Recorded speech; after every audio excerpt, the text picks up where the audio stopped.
Bank Nifty के बारे में। जैसा कि हमने सैटरडे या फ्राइडे को डिस्कस किया था कि अब आपके लिए डेटा इंपॉर्टेंट नहीं होगा अप साइड पे या डाउन साइड पे, डेटा से ज़्यादा इंपॉर्टेंट होगा इंडिया विक्स। इंडिया विक्स को देखिएगा क्योंकि ऑलमोस्ट 52 वीक लो के आसपास आ गया है, 12 रुपये 11 रुपये के आसपास आ चुका था। वहाँ से एक बाउंस बैक बनता है विक्स के ऊपर। इतने लो विक्स पे मार्केट यूजुअली, मैं ये नहीं कह रहा हूँ, फॉरवर्ड लुकिंग स्टेटमेंट नहीं दे रहा हूँ, यूजुअली मैं कह रहा हूँ कि इतने लो विक्स के ऊपर मार्केट काम नहीं करता है।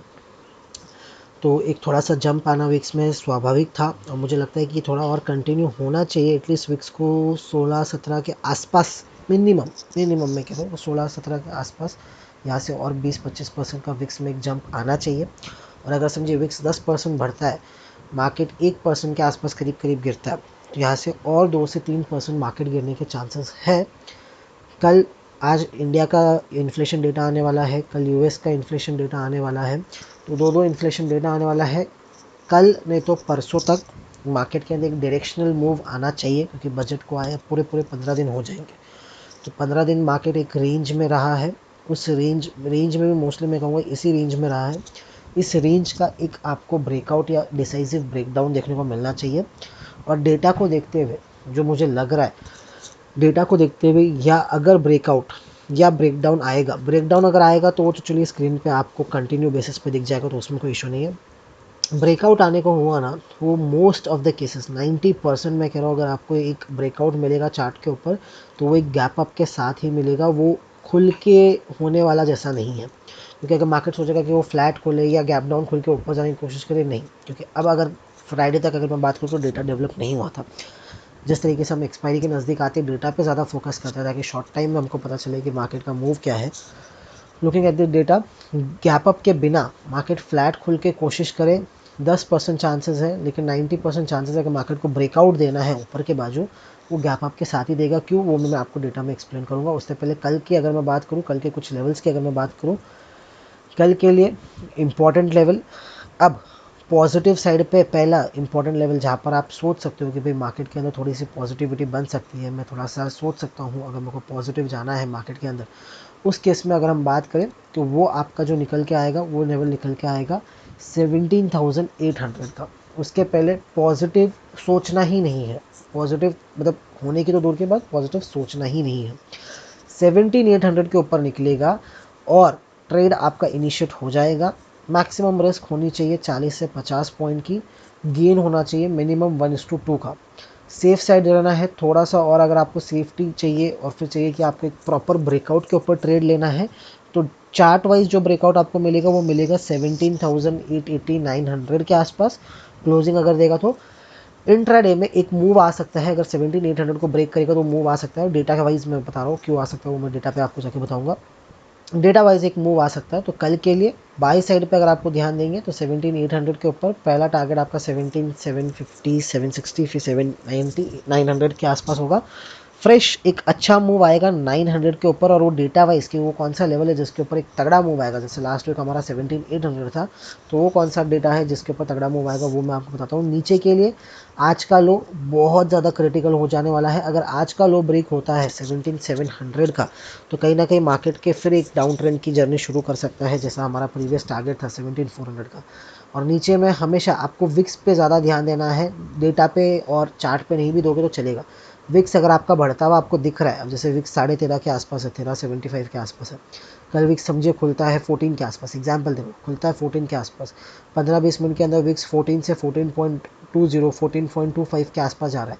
विक्स अगर बढ़ रहा है तो बहुत रेयर होगा कि आपका जो चार्ट है वो भी बढ़ेगा, जो डेटा है वो भी आपका पॉजिटिव साइड पे काम करेगा, क्योंकि विक्स प्योरली फियर इंडेक्स है। फियर बढ़ रहा है तो मार्केट के अंदर पैनिक आएगा, मार्केट के अंदर एक सेल ऑफ आएगा, जिसका अभी भी 2 से 3% का जगह अभी भी रूल्ड आउट नहीं है। कंडीशन एक ही है क्योंकि विक्स बहुत ज़्यादा नीचे आ चुका है। पॉजिटिव साइड 17,800 के अबाव, एंड अच्छा वाला अगर आपको चाहिए तो 17,880 के अबाव। डेटा वाइज अगर हम निफ्टी की बात करें तो आज अगर आप डेटा में देखोगे, आज 17,800 के आसपास का जो स्ट्राइक था उसमें भी पुट अनवाइंडिंग हुई है, मतलब जो पुट राइटर्स है वो निकले हैं बाहर। अबाव ऊपर जितने भी थे उन सब में तो बाहर निकले ही हैं आज पुट राइटर्स। कॉल राइटर्स आज तगड़ी उन्होंने कॉल राइटिंग की है, काफ़ी सारे कॉल राइटर्स जुड़े हैं। नीचे कोई अच्छी पुट राइटिंग नहीं है। एक 17,800 है, वो अगर 17,700 ब्रेक होता है तो ये भी अपना अनवाइंड करना शुरू करेंगे और उसके बाद कोई अच्छा पुट राइटिंग नहीं है अनटिल एंड अनलेस आपको 17,500 पे थोड़ा पुट राइटिंग दिख रहा होगा, जहाँ पर आज थोड़ी बहुत पुट राइटिंग हुई है 17,500 एंड बिलो, तो वहाँ तक की जगह ओपन है। डेटा वाइज अगर मैं बात करूँ, ऊपर के लिए फ्लैट खुल के गैप डाउन खुल के नहीं हो पाएगा। अच्छा तगड़ा मूव 17,900 के ऊपर आएगा जो उसको 18,000 क्रॉस करने में हेल्प करेगा। लेकिन अगर एक बार 18,000 क्रॉस होता है तब जाके आपको 300-400 पॉइंट का एक अच्छा पोजिशनल बड़ा मूव एक वीक 2 वीक में आता हुआ देखने को मिलेगा। तो 17,800 के ऊपर तो हम 22 पॉजिटिव साइड ही रखेंगे, लेकिन 17,800 के ऊपर आपको ध्यान रखना है कि 18,000 एक बड़ा नंबर है। 17,800 पार होगा, 900 पार होगा, तो जो 17,800 वाले कॉल राइटर्स हैं वो कहीं ना कहीं अपने आप को ट्रैप फिल करेंगे और वो निकलने की कोशिश करेंगे। और उस डेटा की हेल्प से अगर 18,000 भी पार होता है तो आपको एक अच्छे मूव आता हुआ देखने को मिलेगा। और मेरी उम्मीद ये है कि अगर 17,800 900 ब्रेक करना है मार्केट को, वो गैप अप के साथ ही कर पाएगा। तो वो मोस्टली कल नहीं तो परसों एक बड़ा गैप अप दे देवे यूएस के इन्फ्लेशन डेटा या इंडिया के इन्फ्लेशन डेटा को देख के। अगर एक बड़ा गैप अप बनता है मार्केट के अंदर तो उस साइड पे हम काम करने की कोशिश कर सकते हैं, देख सकते हैं। वरना मैं अभी क्लियरली कोई, अगर मेरा परसेंटेज वाइज अगर मैं बात करूँ तो मेरा 60% अभी भी बेरिश साइड पे ही व्यू रहेगा, ओनली 40% बुलिश साइड पर रहेगा। कंडीशन एक ही है, गैप अप होके डेटा पे ट्रैपिंग दिखे तब जाके मैं बाइंग के साइड पे ध्यान दूंगा। Bank Nifty, let's cheque bank Nifty also. Nifty bank open कर लेते हैं और उसका भी देख लेते हैं। निफ्टी बैंक आज थोड़ा सा उसने मतलब एक मूव दिखाया है, रोज जो एक छोटे से रेंज में फंस जाता था उसको आज तोड़कर निफ्टी बैंक ने थोड़ा सा मूव दिखाया है। जैसा कि कल पहले से ही हम डिस्कस करते आ रहे हैं, लास्ट वीक से हम डिस्कस करते आ रहे हैं, 41,300 ब्रेक होगा, 50 से 60 पॉइंट का स्टॉप लॉस। आपका टारगेट को आप ट्रेल करते हुए जा सकते हो 41,000, 40,800, 40,500।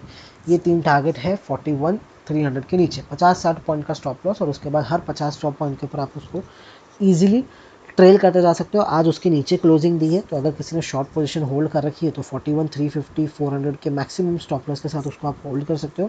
फ्रेश बनानी है, अगर कल 300 के आसपास 350 के आसपास मिलता है तब आप वापस अगर 300 को ब्रेक करता है नीचे के बाजू तो एक फ्रेश शॉर्ट पोजीशन बना सकते हो। लॉन्ग 41,600 के ऊपर ही, तो bank Nifty is very clear, 41,600 के ऊपर 50 पॉइंट का स्टॉप लॉस है अबाउ आप ट्रेल कर सकते हो। 41,300 नीचे ब्रेक होता है तो आप शॉर्ट कर सकते हो। निफ्टी थोड़ा सा कंफ्यूजिंग है, बैंक निफ्टी एकदम क्लियर है, 2 ही लेवल है 41,300, 41,600। डेटा वाइज अगर हम बात करें, डेटा वाइज बैंक निफ्टी के अंदर अगर आप देखोगे, बैंक निफ्टी के अंदर कॉल राइटिंग तो एक्सट्रीम हुई है, आज की तारीख में भी कॉल राइटिंग बैंक निफ्टी में एक्सट्रीम हुई है। लेकिन हाँ थोड़ी थोड़ी पुट राइटिंग बैंक निफ्टी में हुई है, उतनी पुट राइटिंग नहीं हुई है, कॉल राइटिंग जितनी ज़्यादा है। अगर 41,600 के ऊपर बैंक निफ्टी कभी भी गैप अप देता है तुरंत चलती गाड़ी में चढ़ जाइएगा, फिर वेट मत कीजिएगा, 50 पॉइंट 60 पॉइंट का स्टॉप लॉस लगाइएगा और चली जाइएगा। क्योंकि एक बार अगर वो 100 पॉइंट ऊपर निकलता है तो वहाँ से 42,000 तक का रास्ता ईजिली खुल जाता है, क्योंकि 41,500 वाले ट्रैप होंगे और 42,000 अगर पार करता है तो ये सारे जितने भी कॉल राइटर्स हैं एक्सट्रीमली ट्रैप हो जाएंगे और 42,500 भी फिर आपको आता हुआ देखने को मिलेगा। तो पॉजिटिव साइड अगर मार्केट को जाना है तो वो डेटा ट्रैपिंग और गैप अप के साथ ही होने के चांसेस बहुत ज़्यादा है। नेगेटिव साइड पे अभी भी जगह है मार्केट के अंदर नीचे 2 से 3% करेक्ट करने की। तो डेटा पे काम कीजिए, लेवल्स पे काम कीजिए। Clear direction as of now कुछ नहीं दिख रहा है कि भाई एक मैं कह दूँ कि ऊपर ही जाएगा या नीचे जाएगा। तो आज के लेवल को देखते हुए डू और डाई लेवल पे है, कल ब्रेकडाउन भी मिल सकता है, परसों ब्रेकडाउन भी मिल सकता है या ब्रेकआउट भी मिल सकता है। ब्रेकआउट होगा तो ट्रैपिंग के साथ एंड गैप अप के साथ होने के चांसेस बहुत ज़्यादा हो जाते हैं। Thank you.